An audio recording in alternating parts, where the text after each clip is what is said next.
Assalamualaikum dan salam sejahtera. Terima kasih kerana memilih channel ini. Sila pertimbangkan untuk tekan butang subscribe, like, komen dan share. Serta aktifkan lonceng notifikasi anda agar tidak ketinggalan dengan video-video terbaru dari channel ini. Okey, sekarang kita masuk politik. Menarik ni tuan-tuan. Hadi, orang muda sokong PN, tinggal orang tua tak reti bahasa. Orang tua tak reti bahasa. Presiden PAS Abdul Hadi menegaskan betapa PN berjaya mendapat sokongan golongan pemuda pada PRU ke-15 dan PRU. Alhamdulillah PRU 15 dan PRN baru-baru ini gelombang orang muda berlaku. Orang muda 21-40 tahun sokong kita. Majoriti sokong kita belaka. Yang tinggal orang tua-tua yang tak reti bahasa. Yang tua 60-70 yang berkarat hijau ni tak payah kira lah. Apabila kita ajak undi, dia kata zaman Jepun dahulu susah. Lo ni sekarang dah senang. Boleh ke laut. Boleh sembahyang, orang tak ganggu. Dia kira begitu saja. Pertama sekali, yang umur 60-70 rasanya tak jumpa. Zaman perang Jepun. Jumpalah sekejap tapi masa tu dia orang kecil. Bapak saya tahir tahun 52. Kita Melaka 57. So 50-57 masa kita merdeka tu dia dah baru umur 7 tahun. So dia ingat-ingat lupa lah. So apa yang 90 tu betul lah kan? 90 tu betul. Apa yang dia meripik ni aku pun tak tahu. Tapi tuan-tuan nak bagi tahu bahawa sebenarnya kenyataan yang dinyatakan tersebut tadi tu berkenaan dengan hadiah dalam ceramah beliau di Kemaman berkenaan dengan ceramah beliau di Kemaman mengenai perkara tersebut. Dia ada juga menyentuh persoalan tentang PKR dan juga DAP. Dia kata yang orang tua yang banyak yang orang muda yang banyak mengundi, orang tua ni memang dia kata tak boleh begitu atau begini sebagainya. Now, bagi saya ini pada peringkat awal memang betul. Kita tak menafikan data dan juga dakwaan tersebut. Pada peringkat awal memang betul. Tetapi untuk mengatakan bahawa itulah sebenarnya hakikatnya bahawa sekarang ini akan berlaku sebegitu selama-lamanya tidak benar. Nah, daripada segi sokongan, kita kena faham, daripada segi sokongan sekalipun, sokongan kepada Perikatan Nasional itu sebenarnya, kalaupun benar dakwaan bahawa dia besar, tinggi, itu bukan menjadi penentu kepada kemenangan mereka. Kita kena faham satu perkara. Baik, sebelum saya jawabkan satu perkara tu.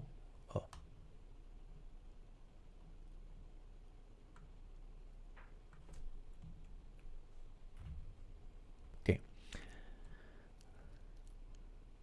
Dia itu berlaku antara lain, kenapa perkara tersebut berlaku? Okay. Daripada tahun 2020 sehingga tahun 2023, sewaktu pilihan raya 2022, 2 tahun tersebut, kerajaan telah spend jatuh jumlah yang banyak kepada social media.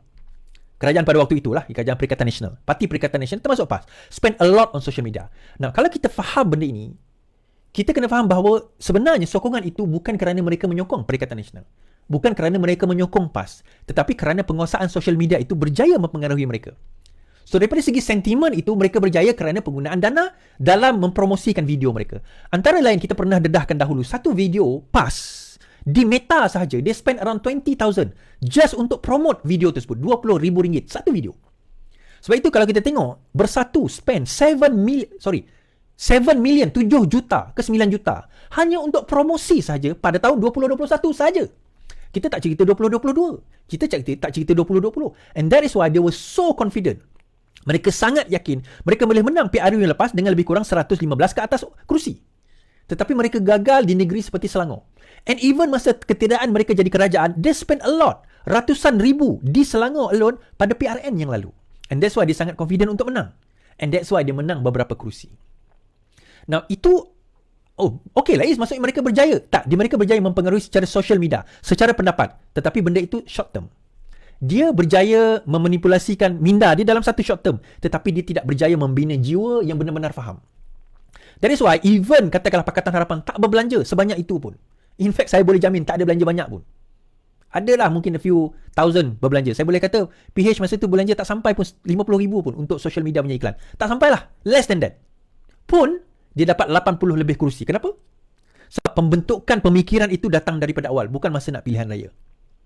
And because of that, saya tertarik antara lain perkara yang dimainkan. Kedua adalah isu yang dimainkan.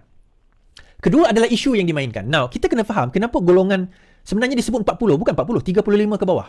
35 ke atas daripada segi sokongannya sebenarnya sudah beralih banyak daripada Perikatan Nasional kepada tak mengundi, tak tahu ataupun tidak akan mengundi Perikatan Nasional. Di kawasan selain daripada 4 negeri yang mereka menang. Even di kawasan yang mereka menang. Kenapa? Sebab golongan yang atas ni mereka faham agama, mereka faham bangsa. Golongan 35 ke bawah ni still gullible. Mereka tak faham. Mereka percaya bahawa apa yang dibawa itu, oh betul lah kot. Bangsa dan agama dua perkara yang paling mudah nak jual. Saya bagi contoh video ini tuan-tuan. Kita boleh tengok sendiri. Ini ucapan Hadi di Kemaman.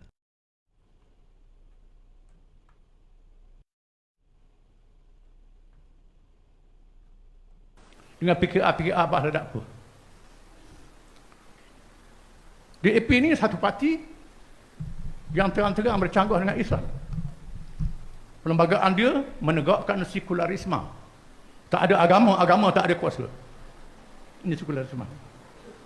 Malaysia macam Singapura, tak ada rupa bangsa, nak hapuskan kebangsaan. Ini DAP. PKR pula liberal pragmatisme, parti yang tidak ada dasar, macam lalang ikut angin siup. Ini PKR, parti yang tak ada dasar, bercampur macam-macam. Keadaan yang sangat berbahaya. Pilihan raya ni bukan untuk Kemaman je. Nama Pilihan Kemaman sebenarnya besar untuk Malaysia seluruhnya, untuk menambah, mempertahankan kursi orang Melayu yang ada dalam Perikatan Nasional, yang kita sedang memujuk lagi UMNO, kerana UMNO bukan semua menyokong PH, sedang memujuk lagi pihak lain untuk bergabung. Okay. Yang awal tadi tu dia ada sebut sebenarnya. Dia kata, dan ini adalah berbahaya. Okay. Pertama, dakwaan tentang DAP adalah bercanggah dengan Islam. Dia kata sekular. Yang pertama sekali saya kata, di dalam Islam, sebenarnya, Islam, sekular, dalam Islam tidak ada istilah sekular. Dan sekular tidak akan boleh mengatasi Islam. Sekular ini sebenarnya, asal dia adalah satu fahaman yang bertentangan dengan Kristian. Kan? Sebab itu dalam salah satu pegangan dalam sekular adalah Kaisar untuk Kaisar dan juga Tuhan untuk Tuhan. Dia ada satu verse yang dia orang quote. Dia sebenarnya ajaran yang di mana dia bertembung dengan agama Kristian, tetapi tidak dengan Islam. Saya pernah borak dengan Dr. Mazli kan, dia tulis buku sekularisme dan sebagainya. So saya buat satu notion, saya kata, doktor, saya nak bagi tahu sebenarnya sekular maksudnya Islam tidak ada istilah penentangan dengan sekular. Maksudnya saya bukan kata Islam itu sekular. Saya bukan kata sekular itu akan menentang Islam. Tak. Sekular tak boleh pun menentang Islam. Dia kata kenapa? Ini panjang perbahasan tapi saya pendekkan. Dia macam ni. Di dalam Islam ada satu usul. Usul dia begini. Semua perkara adalah boleh melainkan ada nas yang menegahnya. Semua perkara adalah boleh melainkan ada nas yang menegahnya. Now, bila kita bercerita tentang sekularisme antara lain adalah dia mengatakan yang mana hukum Tuhan itu adalah hukum Tuhan. Maksudnya ibadah within the four walls of church, dia kata. Yang mana selain daripada itu undang-undang dan sebagainya, itu adalah berkenaan dengan negara. It is true untuk agama Kristian. Kerana kita kena faham, minta maaf kepada penganut agama Kristian, kita kena faham agama Kristian, dia very strict, terutama bila bab ibadah dia ada very pengkhususan ibadah. Tetapi selain daripada ibadah, dia tidak ada kod. Dia tidak ada kod berkenaan dengan selain daripada ibadah. Dia ada ibadah dia yang khusus. Dalam Bible dia, cara semayang dan sebagainya. Tetapi selain daripada itu, dia tidak ada kod. Dia tidak ada usul fiqh kepada selain daripada ibadah dia. Cuma berlaku Renaissance dan sebagainya, itu dah satu cerita lain lah. Sewaktu zaman pada waktu itu. Nah, di dalam Islam, kita ada yang ibadah khusus kita ada selain daripada ibadah khusus. Selain daripada ibadah khusus, kita kata selagi mana dia tidak bercanggah dengan Al-Quran dan Al-Sunnah, maka itulah bertepatan dengan Islam. Nah, bila sekularisme datang, dia nak implement dengan satu-satu perkara. Dia kata Islam tidak boleh campur tangan. Kita tak perlu tulis perkataan Islam. Selagi mana dia tidak bercanggah dengan Islam, itu dibolehkan. Nah, kalau kita kata bahawa negara ini adalah negara sekular, ataupun DAP katalah negara sekular, kita ambil DAP lah, kita ambil UK. Memang dia sah-sah mengatakan dia adalah negara sekular. Saya nak tanya, ada tak perbankan Islam di UK? Jawapan mudahnya ada. Malah antara perbankan Islam terbesar di dunia berada di sebuah negara yang sekular paling besar di dunia, Germany. So, bagaimana sebuah perbankan Islam ada di sebuah negara sekular yang paling besar? Sebab itu saya kata tadi, Islam itu sendiri, dia tak melihat kepada sekular itu sebagai satu ancaman. Sebab sistem sekular, sistem Islam, suatu sistem yang sebenarnya dia bukan saya kata compatible, tetapi dia tak boleh nak serap, nak hapuskan, nak hancurkan Islam. Sebab Islam ada satu prinsip. Semua perkara adalah harus melainkan ada nas yang menegahnya. So sekular tak boleh nak asingkan. Saya ambil contoh makanan halal. Adakah halal melarang? Adakah sekular menghalang halal? Adakah sekular menghalang halal? Adakah sekular menghalal kepada halal? Tak. Kita tengok Amerika. Antara slaughterhouse terbesar di dunia, di US, saya tengok nama dia, halal. Antara slaughterhouse yang terbaik halal di dunia, di Australia. Itu saya maksudkan, sekular dan apa saja sistem tidak boleh menghalang Islam kerana prinsip dia sangat unik. apa sahaja dipanggil asimilasi ya, apa sahaja perkara yang tidak bercanggah dengan Al-Quran dan Sunnah, maka itu adalah bertepatan dengan Islam. So bila dia sebut tadi tentang sekularisme dan semuanya, dia seolah-olah bercerita soal air dan api. Soal minyak dan air. Seperti minyak dan air, seolah-olah begitu. Padahal Islam tidak sedemikian. Islam tidak sedemikian. Islam bukan black and white sahaja yang 50-50, tak. Sebab itu saya kata pemahaman dia tentang Islam, pemahaman Tuan Guru Haji Hadi tentang Islam, bagi saya banyak kesilapan dan banyak fault. Saya bukan kata dia tak Islam, tak. Saya bukan mempertikaikan akidah beliau. Saya mempertikaikan kefahaman fik beliau. Fik waqi', fik reality dan juga fik siasah, fik politik dia. Saya mempertikaikan. Saya tak nampak beliau adalah seorang yang faqih di dalam fik waqi' dan juga fik politik, fik siasah. Dia mungkin mahir dalam sirah umpamanya. Dan juga saya tidak mempertikaikan akidah. Jangan salah faham pula. Kita bukan orang PAS nak menghukum. Tak. Cuma saya mempertikaikan pandangan dia daripada segi politik dan juga cara fiqh secara realiti dia. Dia tak nampak perkara itu. Dan juga saya banyak mempertikaikan buku-buku yang berkaitan dengan persoalan sekularisme. Mungkinlah satu hari nanti saya akan tulis buku berkenaan dengan sekularisme. Dan bagaimana sebenarnya Islam ni dan sekularisme tidak mengancam Islam pun.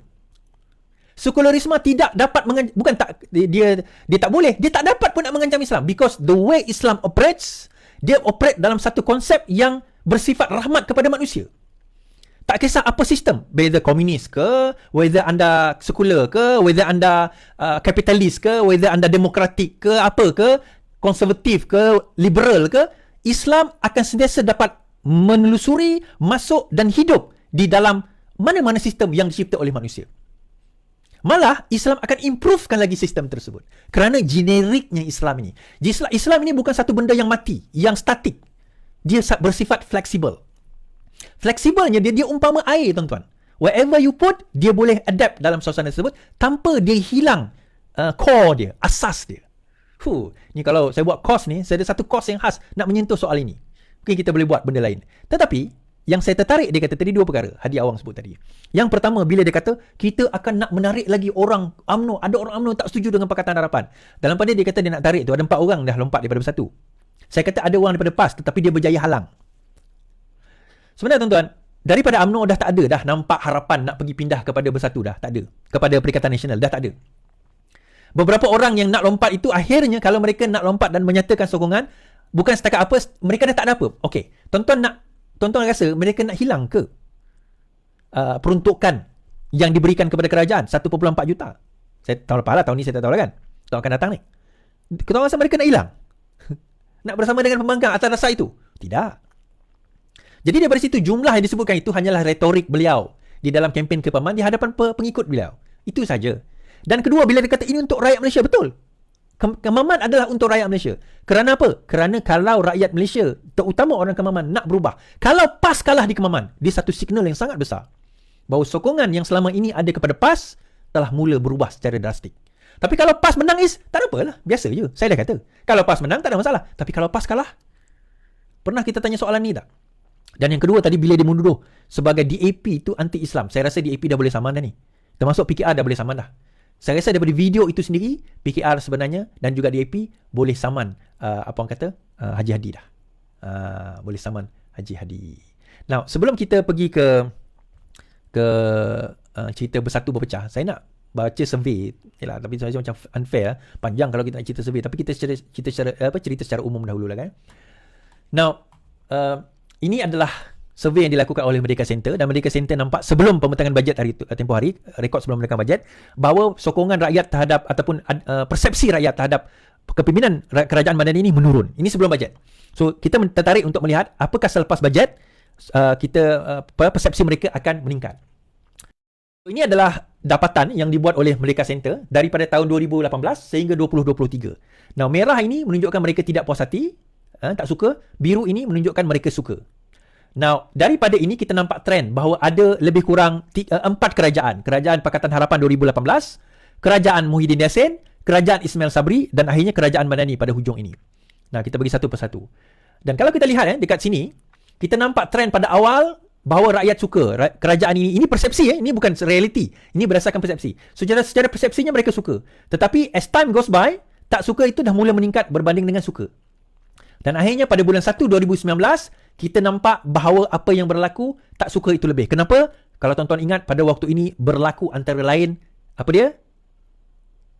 dia? Fitnah berkenaan dengan tabung haji.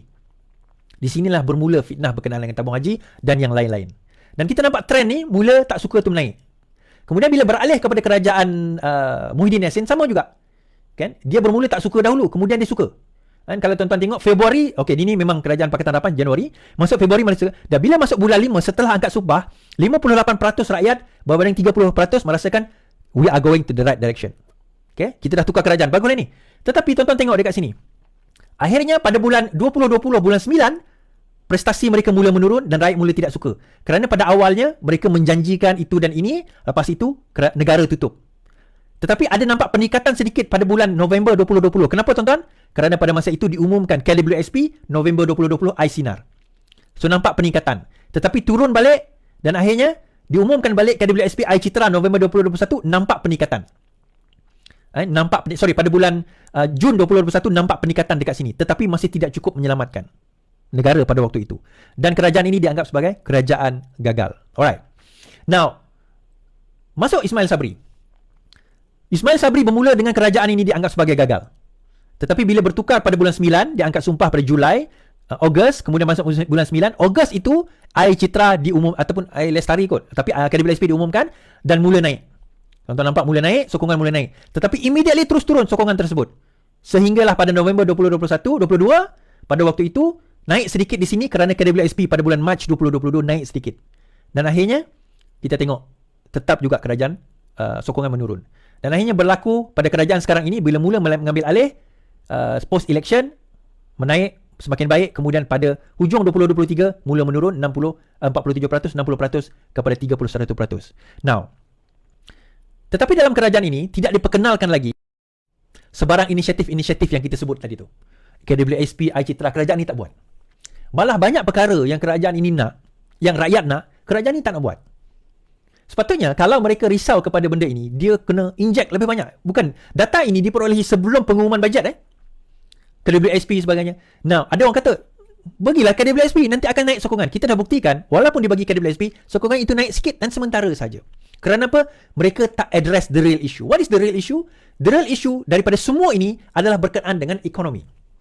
Dan saya kata indikator ekonomi itu, dan kalau kita nampak impak dia bukan tahun ini. Impak dia 2024. Kita kena tunggu 2024 untuk kita nampak mula impak. Tak drastik tetapi bermula. Tetapi kita kena sabar. Dan dalam kesabaran tersebut, kita tak boleh sabar biar diam saja. Saya dah cakap dengan Wabi Fahmi Fazal dan beliau bersetuju kena diperkemas dan dipertingkatkan lagi penerangan kepada rakyat akan perkara ini, bahawa kita perlu, kita kena tambah lagi apa orang kata, usaha kita untuk memberitahu kepada rakyat sabar, kita menuju ke jalan yang betul, kita kena perbaiki fundamental terlebih dahulu. Ya, some tax kita kena ambil balik, kejutan itu akan ada, tetapi ini perkara perlu lakukan untuk nak selamatkan negara. Tuan-tuan boleh download sendiri dekat Merdeka Center untuk tengok data ini.